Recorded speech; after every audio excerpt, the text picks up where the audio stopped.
Well, hello there, everybody. Welcome back to another episode of Books and Bullshit, where the topics are made up and your opinions do not matter. That's right. We are always inappropriate, rarely researched, never sorry, but so very fucking hungry and tired right now. My ass cheeks hurt so bad. Oh, God. Okay. We are coming at you 4 deep in a podcast session. It's going to get weird. Oh, my God. Okay, yeah, we've been locked in this room for like 6 hours. Anyway, I am Zach Chopchinsky, the bowtie author. Sorry. Oh, my fucking God. I'm Martina McAtee, the most grossed out fucking author of the Dead Things series. It was the chair. You're a liar. Oh, my God. Oh, you don't even get to tell people you're the bowtie author anymore. You're the Farty McGee author. I'm the Farty McGee Arthur. Yes. I said I was tired. Shut up. Tired of doing all the heavy lifting in this podcast. Do some fucking talking, Zach. Oh, my God. So, today's episode is brought to you by Hemlock Teas. Hemlock Teas, the last tea you'll ever drink. I mean... He's not wrong. So, anyway, yeah, so we're 4 deep in a podcast recording sesh. And they're about an hour apiece, plus the sound checks. We've literally been in here about 6 hours. We're dying. Yeah. Send food. Yeah. It's a dark room. No covered circulation. in black tiles. Constant ass dropping. There's one bare lone light bulb.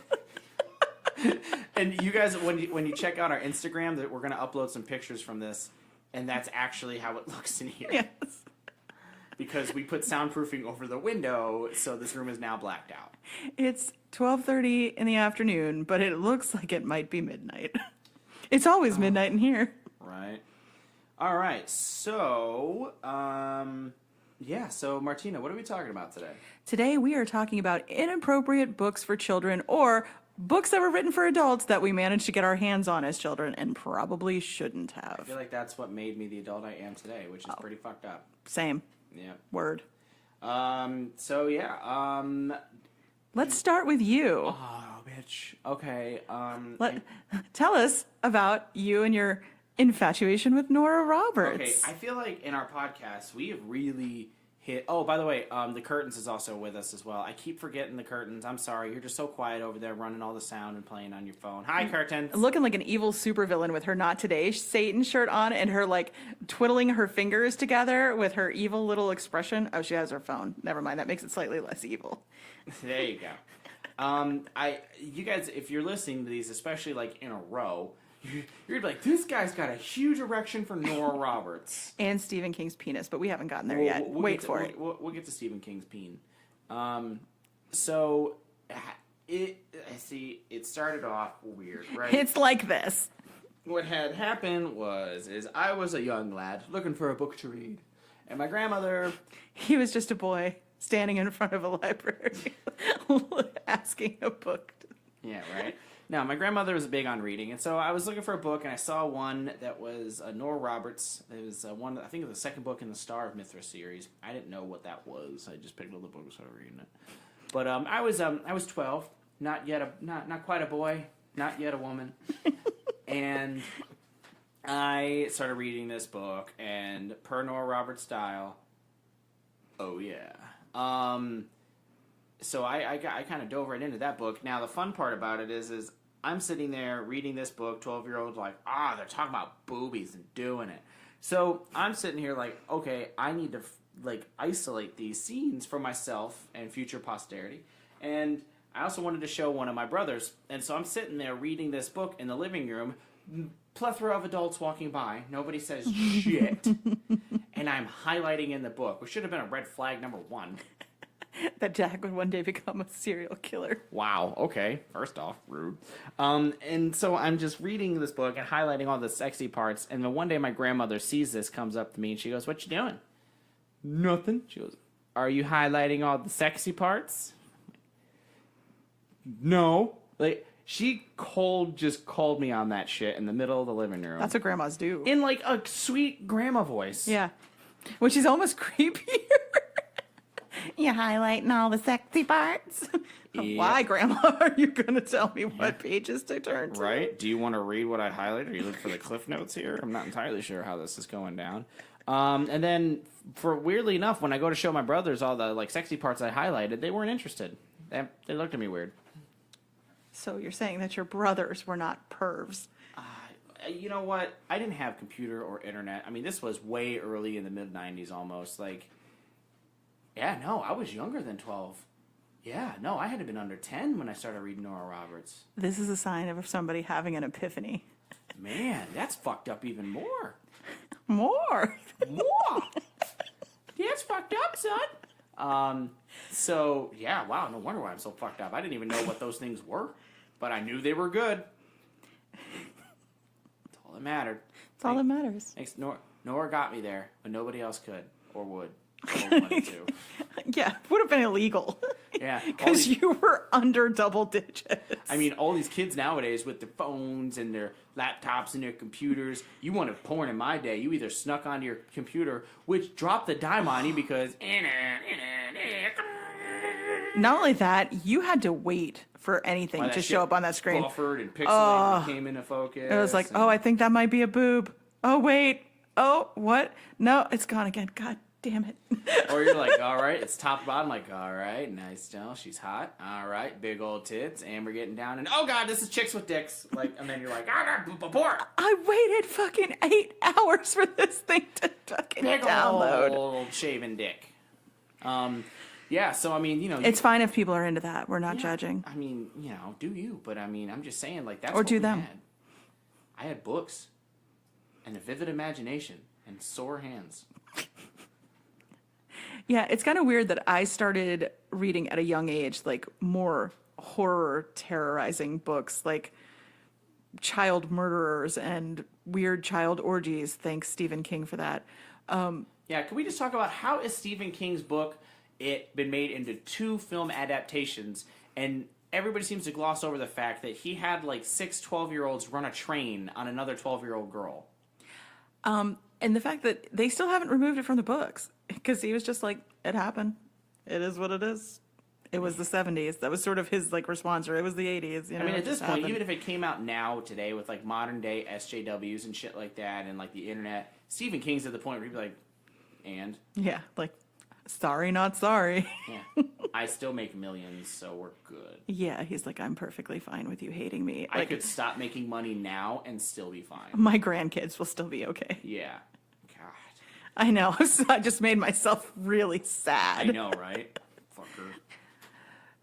Just hate. That's straight haterade. I'm just hating on the success at this point. Like, anyway, so Martina, you were reading fucked up books. So fucked up. And it's sad because I started out with, like, when I was a wee tiny little one, my sister used to read me the most sweet, nice, like, Dr. Seuss and James Howe, who, like, wrote books from the point of view of a dog, which, I'm sorry, was fucking genius. Like, The Holiday Inn, still a good read today. I think everybody should read that shit to their kids. And then I spent a summer with my grandmother, and that's where everything went horribly awry. What is it with grandmothers and corrupting us with shit we shouldn't read? Yeah, well, my grandmother had a full fucking bookshelf full of smut that I never really tapped into until then. But she took me to the bookstore, and she left me completely unsupervised and I was maybe 8. And she said I could buy the exact same goddamn story that I just told. No, listen. So she took me to a bookstore, completely unsupervised, and she told me I could buy anything I wanted. Okay. So I bought I'm going to say 15 books. Oh, no, I just bought one, the Nora Roberts book. No. I bought 15 books. There were so many books that it was like I had a huge stack in front of me, and I kept waiting for her to be like, you can't have all those books. Ain't happening. Yeah. Nope. My grandmother, gotta love her, God bless her schizophrenic soul, was like, oh, look at all those books. Credit card. I was like, this is the best fucking day ever. The problem was I wasn't really much of a reader back then because I was so little. And then I found Christopher Pike. Jesus? What? God, is that you? I hear somebody yelling. It's a lesbian yelling, Charlie. So I found Christopher Pike, and his books were YA, but they were kind of fucked up, like suspense YA. And that was cool. I was 8, but somehow the suspense part transitioned into, like I said, child murder, and then like Stephen King, and reading that sort of inappropriate stuff. And my dad used to just take me to the library or the used bookstore and just fucking set me loose, and I could have anything I wanted. And I would just buy like books on serial killers, and I would anything that had a cool cover, I would just buy. And my dad was like, whatever. Like, he didn't care. It kept me quiet. That was the important thing. My dad was old. Like, he was 50 when I was born. So at that point in his life, he already had 5 other children. He was like, just keep it alive. That's all he fucking cared about. Just be quiet in the corner. Just, I'm tired. Which I relate to on a personal level. And I only have one child who is an adult. Then my sister and I went on that fateful bus ride from Florida to Massachusetts with nothing but a giant garbage bag filled with Harlequin romance Which books. is its own, like, symbolic gesture in itself, that it's just all in this Harlequin romance. It's just all in a trash bag. But what I loved about it is that my sister, you have to understand, my sister had a newborn baby, and she had a 3-year-old that she had basically adopted because her mom just couldn't take care of her at the time. And my sister was only like 23 years old. Like, not even, maybe. She might have even been like 21 or 22. So, They grew up so fast back then. right? So my Ass sister, hurts. my sister was carting around essentially 3 children, and I was the oldest, even though I was still a little baby, like 9 or 10. And so I was like, I'm bored, I'm tired, I'm hungry, I just want to read something. So she would just be like, here, read this. And so she handed me like my first Harlequin, and it was like, and then his hand went under her shirt. Bodice. And I was just like, what? That's how it works. What? Tell me more. And so I read like 4 or 5 of those things on that trip. And then my sister and I came back. Didn't they and- used to call those bodice rippers? Nope, those are the historicals. That's what I got to next. So I went home with a newfound fucking passion and drive to find more smut. Oh, God. And my friend Sarah's mom used to read these books called Silhouette Desire. And like these are, God damn you, Zach, you motherfucker. Sorry. And so, honestly, a lot of the people who went on to write Bodice Ripper started out writing Silhouette Desires, like Kay Hooper and Iris Johansson and stuff like that. So they would write these little paperbacks, you know, tiny little trade paperbacks. And they would be series and stuff like that. So everybody's story kind of interlinked, which for some reason was fascinating to me. I always liked that, like, you get to hear about the last characters in the next book. Like, that was fun for me. So romance novels are big on that. So I read all of them. I read like all 300 books that she had. And my dad was still feeding my addiction through the library. But then I went back to stay with my grandmother the next summer, and I locked eyes on her fucking bookshelf full of just absolute smut, bodice ripper, borderline rapey, spanking porn that was like rampant in the 80s. Fabio covers and long flowing hair and girls with their boob half hanging out of their dress and guys who were just There's some like holding them while they're swooning. Like, they're always on like a cliff with some ocean background. It's and either a full moon in the cliff sky. or a boat. Those are your 2 options. They were either pirates or they were like rakes, I guess you would call them. Isn't that the word they used back then? Rakes. They were the bad guys. The Curtains is agreeing with me. Yes, we are going with rakes. So I read all of those, and Never then heard that phrase before. it is. It's probably because you don't read fucking historical romance, Zach. That might explain it a little Yeah. bit. Yeah. So I read all of her books, and by then I had a fucking smut bank like up to my eyeballs. I had read every conceivable type of disgusting, sexy, I thought, scene like that you could possibly imagine, and I wasn't even double digits. I might have been, well, maybe I might have been 11, but that could be pushing it. Then I got home. My friend's mom didn't read the historicals, so I didn't have anything to read. And then I found an untapped market in my sister Tammy, who, by the way, is the most uber Bible thumping religious holy roller you'll ever meet. She had a cache of like just tons and tons of historical romances. So many of them. And I was just like, oh my God. That's yes. the trick, though, is hiding. The religious people always hide their porn and shit like that. But like, she didn't. She just had a whole bookshelf of it, but I never understood that's what it was. But it's not over pornography, and that's the sneaky Right, part. right. Like, there's It's like just old literature. Bibles, like that were printed, like going all like when Bibles used to be like hand like written and drawn and things like that, and people are like, these are raunchy ass pictures that they would draw, like, and it's like, oh, cherubs and pretty things, but if you're like, no, that's like 3 dudes Eiffel Towering a chick, like Their dicks are out. Yeah. That's not religious. yeah. Well, I mean, we're onto your game. unless you're Catholic. Oh, I did it. I said it. I'm sorry. My mom was Catholic. It's okay. It's totally cool. Shots fired, and usually on to children. Why did I laugh at that?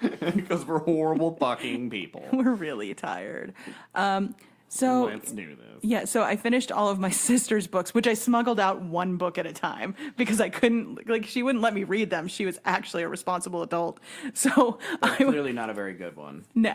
So I would I would steal one book and I would I had a system where I would like pull it from the side and then shift all the books down, like just by one, just so nothing looked too obvious. Like I would just like let it lay sort of sideways, just like, so maybe thinking she wouldn't notice that like her shelf wasn't packed full. And I got away with that. I read most of her books. Some of them were stupid, so I left them. But then I had nothing else to read. And so I went to stay at my sister's house. I'm so sorry, Susan. I can't believe I'm telling this story. I really hope you don't listen to this. BT Dubs. BT Dubs is just getting So, real. in the middle of the night when I was bored, I would sort of just roam the house because they would go to sleep because they were worked in the restaurant industry, so they had to be up like before the ass crack of dawn. They were up at like 4, like you know that goes. Oh, I know that gambit. So I would be up all night, and that's how I watched The Exorcist when I was like 5. So I watched Poltergeist when I was 5 because I was up all night with a television and no supervision.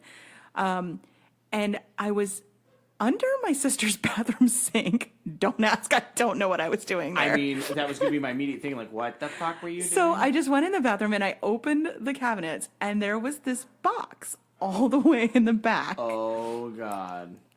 I will not discuss the contents of said box, but I will tell you that there was 3 books there. And 2 of them were from the Sleeping Beauty trilogy that is by Anne Rice, writing under her pen name that I can't pronounce. Before I'm she got sorry. mad religious for a short while. For a short while. She came back around. Yeah, I know. But there was another book that was like, I don't think you're old enough to remember this, but there was a time when if you wanted to buy like really raunchy, like porny books, you had to do it like through like a mail order thing. And these books were Marquis de Sade level, like trash. They were written definitely by men, and they were written in a very like just disrespectful to women manner. It was just such a terrible. And there was like nuns and there was like priests, and it was just dirty, dirty, dirty.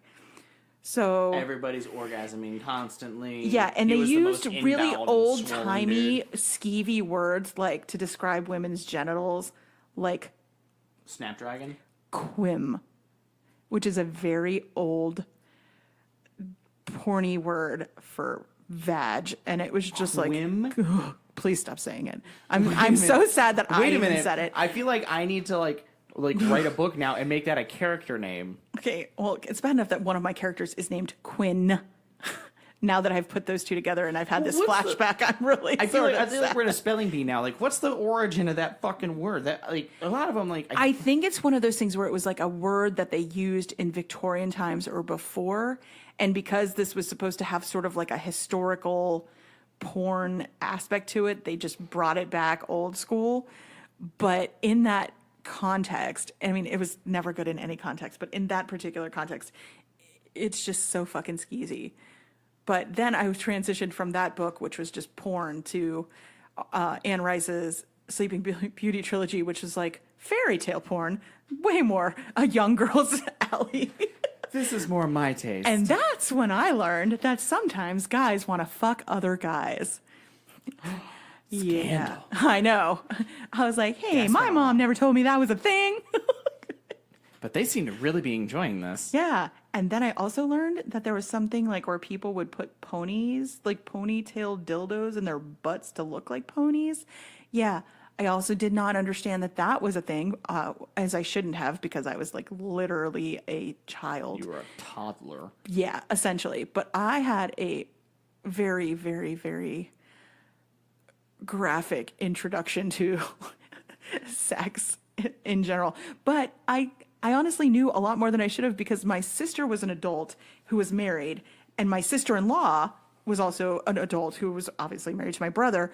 So I would sneak under the table and they would like do what married women do and just bitch and talk about sex and stuff like that. And they were newlyweds, so they were like doing their thing. And I got an education and they never knew, but I would just listen to them talk. And I was just like, I wonder what that means. I wonder what they were doing. I wonder what they were supposed to be like. What's ATM? Yeah, exactly. Exactly. But like, so I already had way too much information. And then I got into this whole thing. It's no wonder that I ended up in the porn industry. Put it that way. I was a deviant from a very young age. See, I remember like when I got introduced to like pornography, it was because my mother and stepfather were terrible about hiding porn, but it was back in the day where you go through and we had hundreds of VHS tapes because we had all the movies and shit, and it's like, Full hey, bush. yeah, and it's like, hey, what are these labelless, caseless VHS tapes crammed behind the stacks of all the other VHS tapes? Yeah. Yeah, pretty much like full bush. The dude's dick had sideburns. Yeah. Like, So my friend, who I definitely am not naming her, even though we're still friends on Facebook. So when I was like 12, we used to go to like these slumber parties, and she was, her stepdad, I guess, had like a whole closet full of like dirty magazines, and we would like look through them and be like, ha ha ha, ha, that's so like gross. But then my friend Chrissy, we lived out in the farm, so we would go like exploring in the woods and everything. And one day my friend Chrissy comes back and she's like, you guys all have to come with me right now. And we go, and I guess a house had burned down back in the woods. And the thing that he saved was a huge box of fucking VHS tapes filled with porn, 70s porn, ugh. and magazines. So much hair. So many magazines. And it was hilarious. It's hilarious to me now because he actually had to make a concerted effort. Like, he was like, my house is burning down. What do I save? And he grabbed his giant box of porn and he stashed it out in the woods so nobody would go and see it. Like, the firefighters who were trying to save his house wouldn't be like, oh my God, sir, all this pornography. You know what? Fuck this guy. We're gonna let his house burn down, fellas. Yeah, right. So what did we do? Of course, we stole all the VHS tapes and we took them back to Chrissy's house because her parents were like never home. And even if they were home, like we had time because they had an electronic gate we could hear opening. Can you imagine how they would never believe you if they heard that story? Like, where did you get all this porn? We found it all in the woods. Like, Yeah, there's a house cases burned of down and we pornography found here. cases of pornography. Her dad would have been like, where? Yeah. What house I'm was asking for, for research purposes. Where, what house was this? it? Yeah, I'm gonna take all these and put them in my room just because For safekeeping. Yeah, bullshit. Yeah. So I don't know if I should even segue into this, but let me just tell you a couple of things that happened when we were kids, just so you could get a little snapshot of what the fucking 70s was like. Well, there's already a shit ton of porn. So much porn. But one time we were selling Krispy Kreme donuts on the side of the road for a school fundraiser, and my friend Cindy walked up to a guy's car and his dick was out. We were fucking kindergartners, right? We told our parents, they were like, oh, it's okay. Don't go up to people's cars anymore. Make them come to you. Go back out and sell your donuts. Not fucking kidding. That's a real thing that happened. Also, my friend Sarah stood on me in the swimming pool until I fucking was unconscious. Her punishment was she wasn't allowed to swim in our pool for a week. Okay? She almost murdered me, and she wasn't allowed to swim in my pool for a week because our mothers were friends. Wow. And some weird pervy guy once almost convinced my friend Chrissy on the phone to take her clothes off and do some sort of weird exam on herself. Hello, the 70s. This was just absolute chaos. I don't know where the fuck our parents were, but we were getting into some major fucking shit. Jesus Christ. Yeah, and that is why I have such an extensive knowledge of porn today, because we were left unsupervised way too often. I remember there was a time when we probably had 200 or 300 VHS tapes. It was insane. We had a whole china cabinet full of these things. And, of course, we find those discs. My brother-in-law still does. So I remember one time my brother Tommy was organizing them by alphabetical order. And at that point, our parents had picked up on our game, and they had taken all the porn, and they had stashed it in their room under the bed, because obviously... They weren't getting rid of it. Yeah, no. And in between the mattress, too. Porn was expensive back in the day. No, it was. Also, like... You $90. You'd spend in the 90s. You would spend $20 on a VHS for porn. I remember when I was with, sorry, honey, when I was with Mick's dad, he bought a like pirate porn, and that shit was like $50 back in 1997. Dude, porn now in like shops, you're gonna spend $70, $80 for a fucking DVD, which Yeah. is dumb because it's crazy. free on the internet, Yeah, y'all. Pornhub, guys, learn it, love it. So, but no, so he's going through that, and he finds a couple of those VHS. There's probably home movies, but he didn't know, and so he goes to like put them in to like see what they are, and starts screaming bloody murder. Well, kind of find out we had one of those like bazooka case on your shoulder camcorders that we had for years, and my mom and stepdad got extracurricular, and he turned it on midstream. Stream, literal stream. I don't know. I'm glad that I missed that. Because that's just... Sounds like when Michaela got a hold of her birth video.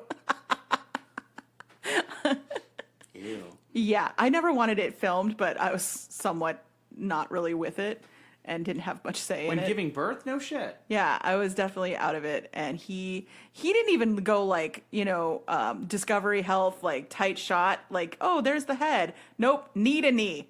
Just a big old knee to knee shot. It's a cinematic trick, Martine. You have to frame the shot. Yeah, oh no, he definitely framed it. Here's the best part. When he was done filming the video, I was gonna say done with what? No, when he was done filming the video, he then showed it to my best friend while I was sleeping, and I woke up to the sound of my own screaming while I was still in the hospital. Yeah. I was also halfway dead. I had 2 IVs full of antibiotics being pumped into me because of like all the trauma that I had endured. The sound of your own screams is some out of body shit. It really was. And so 3 weeks later, I'm sitting at home with my newborn child, and the phone rings, and it's my soon-to-be mother-in-law. And she's crying, and she's just blubbering, and she's just like, oh my God, I just saw it. Thank you so much. It was just so beautiful.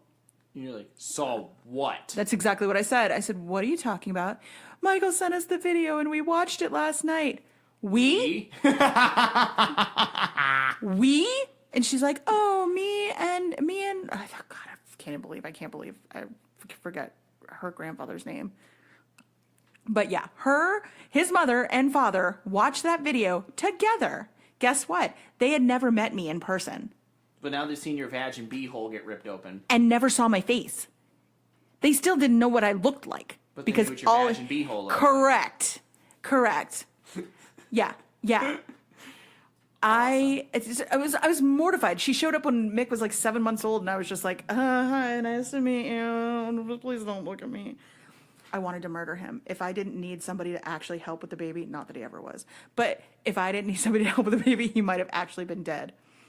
Like, that's a terrible angle, and that reminds me of that one angle in porn that's always the up underneath one, like the behind the balls moving angle. Like, first off, who does that? And secondly, it's a big one in gay porn, and there's a lot of balls. Oh, I'm sure, but it's one of those like who's the camera guy that's like, hang on, guys, I've got the Emmy shot right here. Oh, he's all up in there. He's literally like in this. Yeah, he's in the splash zone. Yeah, fucking Gallagher shit. He's gotta wear his raincoat. Yep. We're not talking about condoms. Yeah, and those things take hours to shoot. Hours and hours and hours. Like, an hour worth of porn takes probably anywhere from 8 to 12 hours to shoot. Yeah, that's fun fact. # the more you know. There's a lot of pressure in porn because I was watching this interview a long time ago. Especially if you don't use a left lube. True. But they were there. This one guy was like, it was like truth from a porn star. And they're talking about like the untold truth. There was like nothing sexy about it. Like they were just in like wearing regular clothes, and they were like, people are always like, oh, I want to get it. And they're like, you don't understand. This actually is not the best industry to work in. And the guy was like, you think you're ready to do this until you have to perform for one scene that they're going to cut to 5 minutes, takes them an hour to film it, and then you have to be able to perform. And at one point, they're going to tell you, all right, we need you to finish now, and you better go. Yeah, and you've already finished 3 times accidentally throughout the day. Like, because, like, it comes to a point where you just can't not finish. For men, girls, they're not coming. That's not real. Just so you know, no girl has ever had a real orgasm in porn.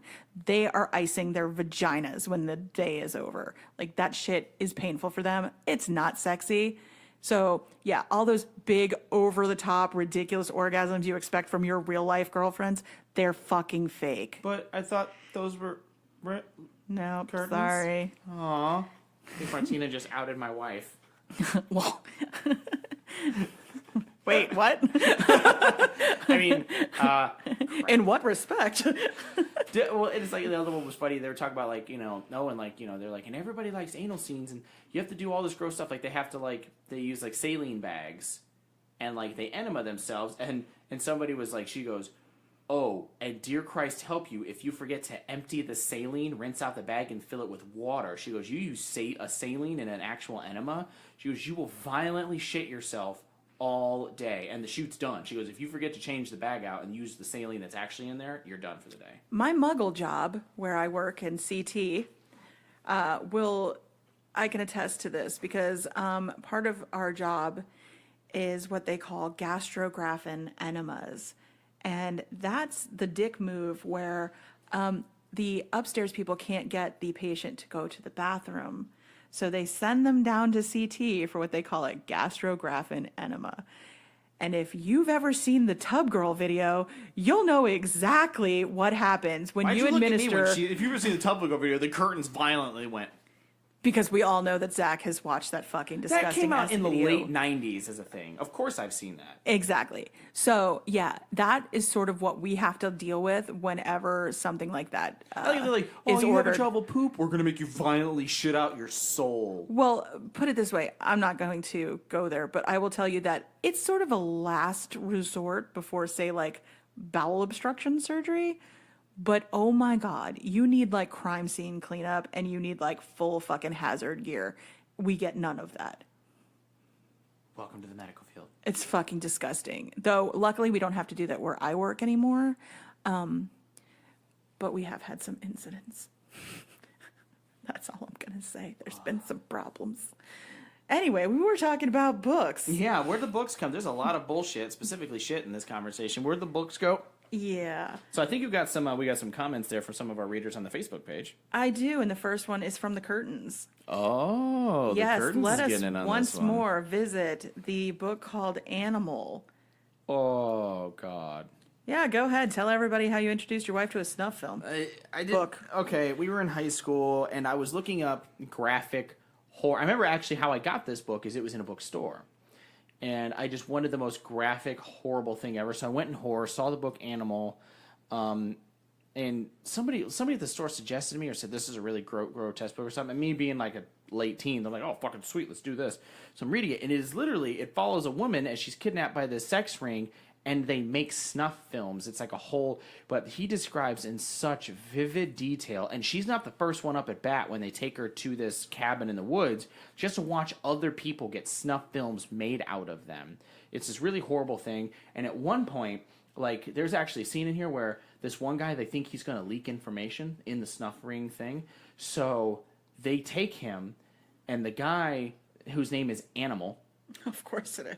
who's like this is like business type. So it's not Eugene? No, his name is Animal, but like they talk about, she describes him when he shows up because he looks like somebody from Wall Street, like Ralph Lauren polo tucked in. She actually comments how he's actually he looks like he's upper middle class at lowest.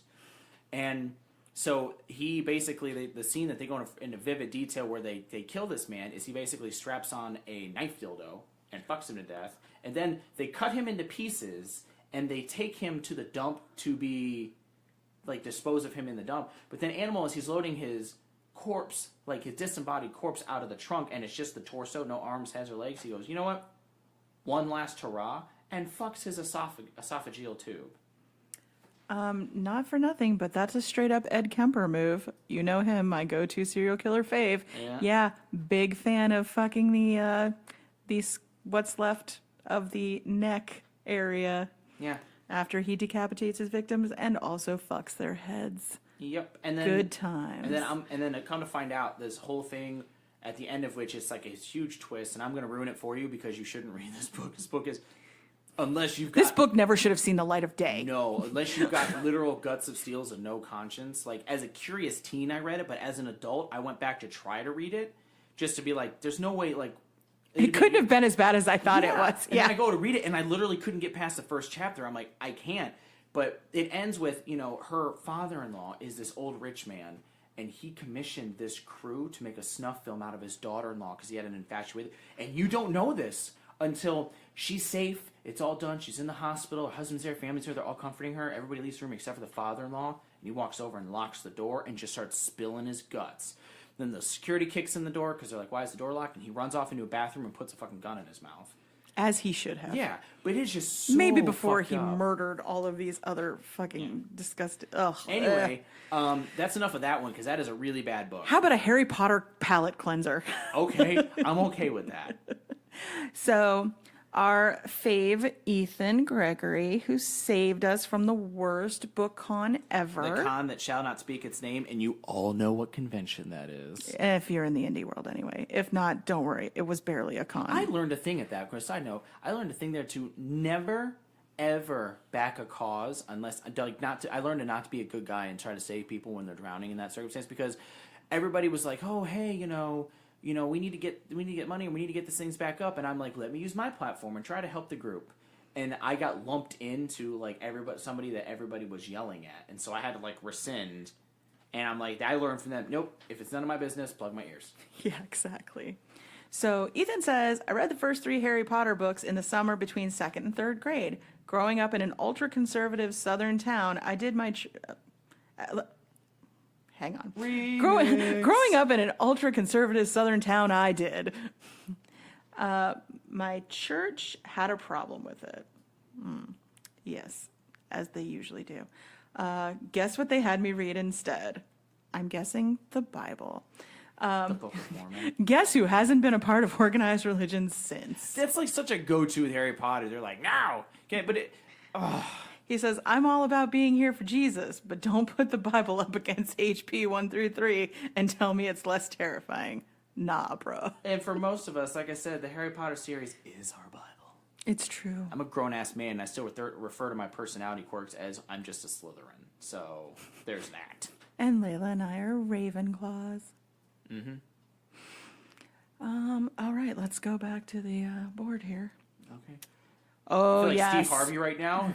Show me fucked up shit on the board. Yeah.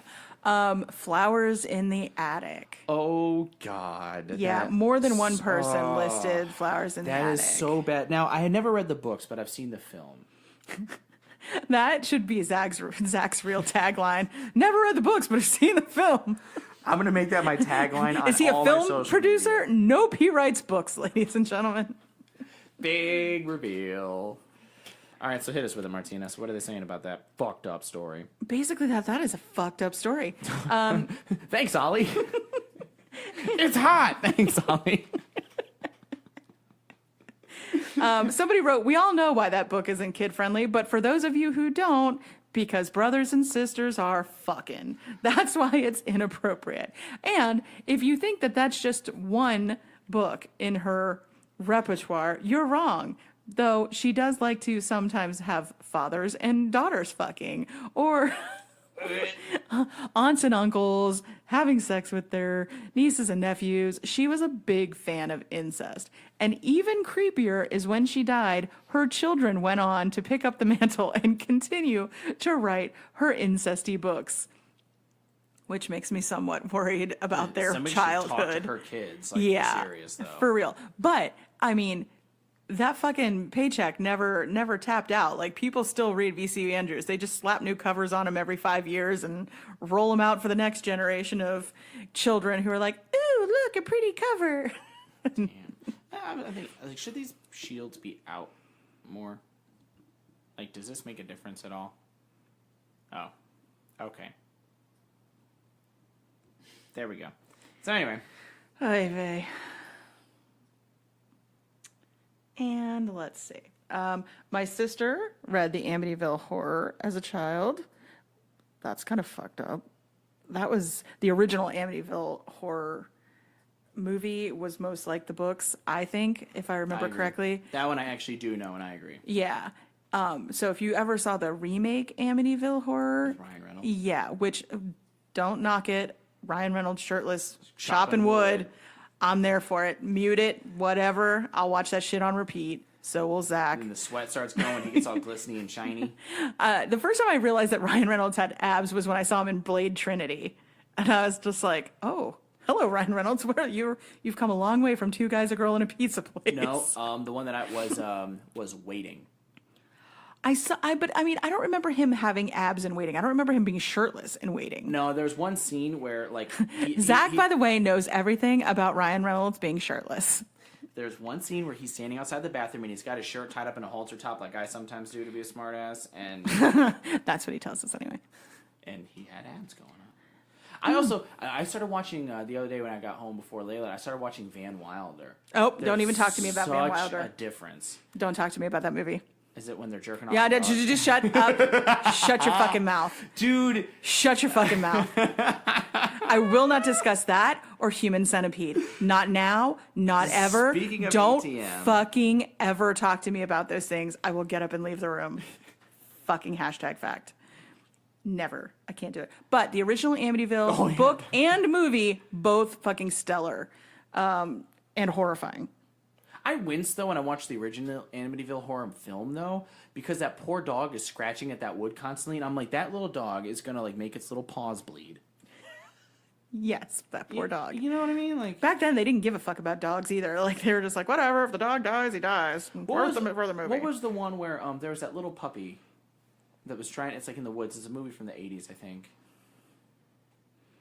Is this a Jack puppy Russell snuff Terrier. film? No, it's a Jack Russell Terrier. I can't remember. No, it's a famous movie. Like we all would be like, oh yeah, if I can think of it, I'll have to look it up.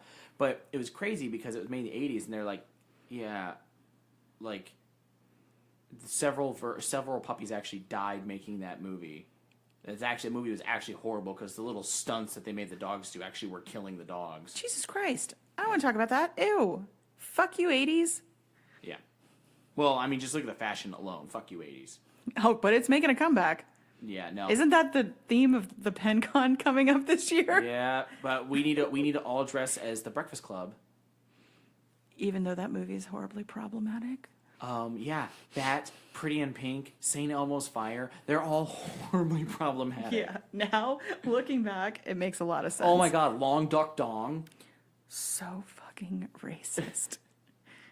Or the fact that he just hands over a girl to be fucking bedded while she's unconscious. Like, And that kid is like not fighting it. Like she just buries her face in his lap and he just like looks at the camera and smiles and drives away. I'm like, she's barely conscious, bro. Or Breakfast Club where fucking he shoves his head between her legs. Do you remember that shit? Oh yeah. Yeah. He does She's the like, time.